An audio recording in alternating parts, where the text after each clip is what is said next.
At 2:17 a.m., when the building should have been safest, the money vanished. The vault door at Meridian Cooperative Bank wasn't forced. No alarms screamed. No cameras went dark. By morning, 18 million Ghanaian cedis was gone, and the only man who had been inside the building all night was the one hired to protect it. His name was Daniel K., a quiet, dependable security officer who had worked the night shift for 7 years. He was the type supervisors trusted without thinking twice. He never missed a shift. He never raised his voice.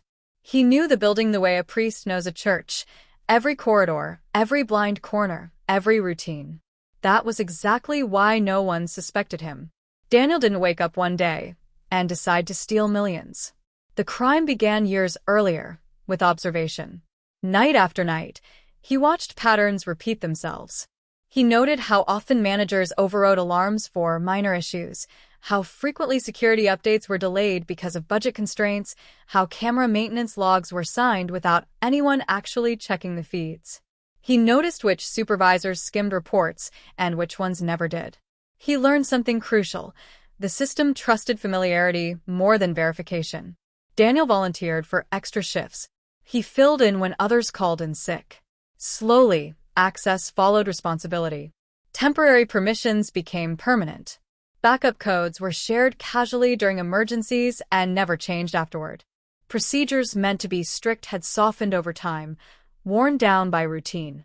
No red flags were raised, because Daniel was the red flag no one thought to look for. Outside the uniform, Daniel's life was quietly collapsing. His wife's medical bills had ballooned after a long illness. A failed business loan, co-signed for a friend, had left him legally trapped. Debt collectors called daily. Promotions never came. Management praised his loyalty, but froze wages year after year. Resentment grew slowly, like rust under paint. In his mind, the institution wasn't innocent. They could afford it, he told himself. They wouldn't even feel it. That's how justification begins. Daniel planned the theft the same way he worked security, patiently. He didn't touch the money for months. Instead, he tested boundaries. One night, he delayed logging a routine patrol by 10 minutes. Nothing happened. Another night, he temporarily rerouted a camera feed under the pretext of a signal glitch and restored it before anyone noticed. No one followed up. The final plan relied on normalcy. On the chosen night, Daniel followed his routine exactly. Same patrol times. Same radio check-ins. Same log entries.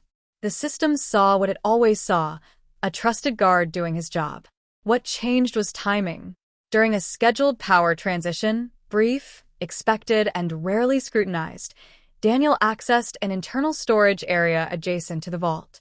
Earlier renovations had created a narrow service space that cameras didn't fully cover. He didn't force anything. He used credentials he already had. The money was moved in stages, concealed in security equipment containers that were authorized to leave the building for maintenance. Each container had passed inspections dozens of times before. No one opened them now. By dawn, the vault still looked intact. The money was already gone. The theft wasn't discovered until 3 days later during an internal audit. Panic followed. Police swarmed the building. Executives demanded answers. Every employee was questioned, including Daniel, who appeared shocked, cooperative, even offended by the implication that he could be involved. For weeks, investigators chased external theories: organized crime, cyber intrusion, insider collusion. What broke the case wasn't technology. It was human behavior. An analyst noticed something small. Daniel had never taken vacation. Not once in 7 years. Policy required it for fraud prevention, but exceptions had been quietly granted because he was too reliable to replace. When investigators reviewed historical access patterns instead of just the night of the theft, the picture changed. Daniel wasn't just present when systems failed, he was always present. Under interrogation, the calm finally cracked. He didn't confess right away. He talked about loyalty, about being invisible, about guarding wealth he would never touch until he did. Daniel was sentenced to 22 years in prison. Only a fraction of the money was recovered. The institution survived, but trust didn't. Procedures were rewritten. Executives resigned.